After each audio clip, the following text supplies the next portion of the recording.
Thank you so much for having me on your show. I love it. And I love your bookshelves behind you. They're amazing. You know what? This is just a small sampling. I've got the 3 behind me, and then I've got 3 over there. I think there's 3 in my wife's office, at least 2 in my son's room, 2 in our bedroom. We got books everywhere. That's I on know, the right? candles. When we were early on in my marriage, we were moving a lot because we were doing grad schools and all of those different things. And so my husband's friends would come over and help us move. And like, they'd move the furniture, they'd move the baby stuff, no problem, because we had my oldest at that point. And then they would get to the box after box after box after box of books. And they would be like, what is in these things? And my husband would be like, yeah, I mean, what do you want me to say? She can't go anywhere without him. What are we going to do? I think it's just like, perils of being a writer, right? How many shelves? Do you know how many bookshelves you've got right now? In my house, you gotta let me count like you did. 1, 2, 3, 4, 5, 6, 7, 8, 9, 11, 18. You win. That's amazing. We have more people in the house. And my younger 2 are more graphic novel readers, and that because both of my younger 2 sons have dyslexia. But my oldest son has read, we only have 2 bookshelves in his room, and yet he probably needs 4 more. So there's books under the bed, books in the closet, books piled on top of books in the closet, So, yeah. Big readers. Is that a future author, you think, or just a reading enthusiast? I actually think he's just a reading enthusiast. He is my science guy. But I actually think my youngest son is the most fantastic storyteller I've actually ever run into. And he is always has really good ideas. Like, he'll say something and I'll be like, you know what? And I'll mention it to my agent. My agent will be like, wow, that's a great idea. I mean, we're not necessarily the same kind of writers. So it's not an idea for me. I'm like, but you should, I keep telling him he needs to. He's 13. I keep telling him he needs to start because he's just always has been from the time he was, that high. Just been a brilliant storyteller. And yeah, so we'll see what happens. Yes, if only he knew someone in the industry who could help him get started. That's what I tell him all the time. That's what I tell him. But we'll see.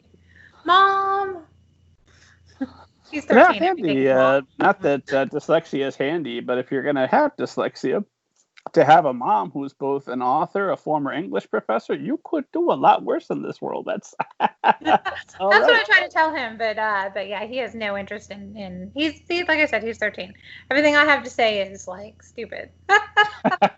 Sure. So he's the only one of my 3 who's been like that though. So we'll see. He's awesome. It's not commentary on Fortnite. Get out of here. Right, exactly, pretty much. Or Dungeons and Dragons. That's the big thing in my house at the moment is D&D. Has been for a couple of years now. Do you all play it together? Or? I am not a big D&D player, but my 2 sons have a little cadre of, I guess there's 7 of them now, and they meet twice a week and play. And they run two different DMs, so they run 2 different stories. One on Fridays and one on Sundays. So are they big fantasy readers? I think so. I think they're, yeah. I'm just wondering if you can, when quarantine is lifted and you're back out and about in the world, if you can go and introduce them to fantasy authors. I mean, you must know some writing paranormal romance, yeah? Oh yeah, no, absolutely. These are my 2 who are less readers because of the thing, but they love to meet. Yeah, I have a lot of friends who write paranormal and fantasy. I'm one of the few who doesn't write full-on fantasy. Mine's more like I like urban fantasy. That's my thing. I set it in the real world, instead of high fantasy. But they love meeting authors. In fact, one of my oldest son's greatest triumphs was, I'm trying to remember how many years ago it was. It was probably 5 years ago, maybe 6 years ago at this point. But I was at a conference in New York, and my agent had invited me to go to dinner. An editor had invited her to come to dinner and said, hey, why don't you bring one of your authors? And so she'd asked me to come with her. And we went to dinner, and it turns out that she is one of George R.R. Martin's editors. Oh, wow. And I was like, okay, so look, I have a giant favor to ask of you. And Adam got, and that's my oldest son, got all of the George R.R. Martin books signed. And that was pretty awesome. Personalized and signed. So it was pretty awesome. I was like the coolest mom ever. Incredible. Yeah, like this huge package came. It took like 6 months, and I was certain that she had forgotten. And then this giant package came, and they were all the books. He still has them right on his bookshelf. That had to be just a heck of a temptation for the editor, who, of course, we know editors are noble and always do the right things. But if it were me, and I'm looking at what the rates are on eBay versus sending those books on to a fan. Right? Right? Yeah. Good point. Bring us George R. R. Martin. I just wanted to see if they got the books and they like it. Yeah, they loved them, George. All right, well, when you're breaking up, you must be going on a tunnel. Bye. Exactly. But yeah, it was. I think one of the coolest presents certainly that he's ever gotten in his life. He loved it. So yay. So you won momming that day for sure.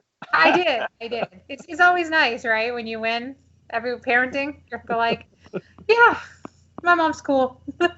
That's what gets me. Mine's 6. He mostly thinks I'm great. But I play a game where I have great parenting days and pretty good parenting days. And like parenting days where it could have been worse. You know what? It's called good enough parenting. I was told that by a therapist once. It's you know what? You're good enough. Even on your bad days, you're good enough because most of the time you're pretty kick butt, So good enough parenting. That's what we call it. Everybody's fed, everybody's happy, everybody's, doing okay and healthy and all of that, There are worse days. That's better happen than that. Parenting than like entire generations of humans. Right? That's what I said. If those are your bad days, it's good enough parenting. Like that makes sense. So Tracy Wolff, author of more than 60 books? I'm working on my 66th right now, the sequel to Crave, yeah. Wow. Does it get easier by 66, or is it still the hard thing? You would think yes. I think some books have been easier than others. I think some books have been really, really hard. Some books just flow easier. But no, I don't know that it ever gets easier because I have a really crappy process. And yes, the process is rough. But I was reading about this. If you wouldn't mind sharing, what is your process for esteemed audience? So I tend to write books really, really fast. But it's one of those ones where, like when you have a book in your head, it's usually in your head a while before you sit down to write it. You know what I mean? So I tend to, I think about the idea, and then one of my favorite parts of writing is after my friends tease me all the time. It's the sale, right? Like I put it down, I sell the book, and then I'm like, yeah, okay, I'm done now. And the editor tends to be like, yeah, no, you're not, because I would actually like the book. And I'm like, oh, yeah, that pesky part. Okay. I already got the money. There was no problem there. So. Like, I already told the story. Like, I told you the story. I know what the story is. I'm good now. I want to move on to the next story. But apparently that's not how this business works. Just kidding. And so anyway, I tend to spend forever on the very beginning of the book because I wanted to be a pantster, right? Like I really wanted to be somebody who just kind of wrote and it just flew out of them. And it was just the most amazing thing. And I find out that sadly I am not. I actually need to plot, but not at the beginning, because at the beginning it's like everything is bright and shiny and you want, you know what I mean? And you just want to explore and see where it's going to go. So I usually sit down and I usually spend forever. And this is something my editor is, because this is the second book I've done with my Crave editor now. And she's just learning about me is I have to like write everything at the beginning. And it's how I enter the world, and it's how I enter the characters' heads, and it's how I learn about what it is the story is going to be. And that takes forever. And I write the first 3 to 5 chapters over and over and over and over and over again, even when they're like, can we see some more? And I'm like, yeah, no, it's coming. And I just do that until I feel like it's right. And then once it's right, I'm like, okay. And then I sit down and I write the rest of the book in like, no matter how long it is, pretty much. I write the rest of the book in like 10 days. Sometimes shorter if it's a shorter book, but like, yeah. Usually my books run about 100,000 words. Crave is 160,000. They had to go for special paper to make it less heavy for kids in their backpacks. That was the concern. We didn't know COVID was coming, obviously. So that was the concern. Sure they still appreciate it wherever they are. They're not straightening their wrist. when we were going to print was to make sure. And then it got to the point when we were going, because we were adding some stuff at the end. There's a couple like chapters from the hero's point of view, and there's some other stuff, and I really wanted to squeeze in another scene. And you have to go up at that point. When you go up by like 16 pages. And so my editor's like, okay, you've got 32 pages we can work with here if you want to. And I'm like, okay. And then she calls me back and she's like, nope, you've only got 16 because the printer ran out of paper. There's no more of that kind of paper. We can only do 16 pages. And I'm like, all right then, cut. So yeah, it tends to be down to the wire. Crave was certainly down to the wire, and I'm really hoping Crush will not be. But we did move up the publication date, so we'll see how it goes. But yeah, that's my process. Crush sequel to Crave by Tracy Wolff, available in fine bookstores now. When will Crush be available? Crush will be available September 29th. And it'll be the esteemed audience. Mark, put that on your calendar. Yeah, exactly. It was supposed to be April of 2021, but the momentum's been so great, and the fans have been so amazing and wonderful that and begging, because I left it on a cliffhanger, and kind of really begging for more, and I'm so appreciative of them. I said, okay, we can do this, and my editor was like, yeah, let's do it. So we decided to bring it out a little early. So we'll see how it goes. I've got lots of questions for you about Crave, but I'd be kicking myself if we didn't go back and 10 days. Is Crave a 10-dayer after 5 chapters? Crave spent a long time getting it on the front end, the first few chapters. In fact, I wrote I think it was 100 pages, and my editor's like, we need about 30 of these, so just take the other 70 out, which was really traumatic for me. I was like, but I love them so much. And she's like, life is hard. And which is true. Harsh times. Who is this editor? No, don't say her name.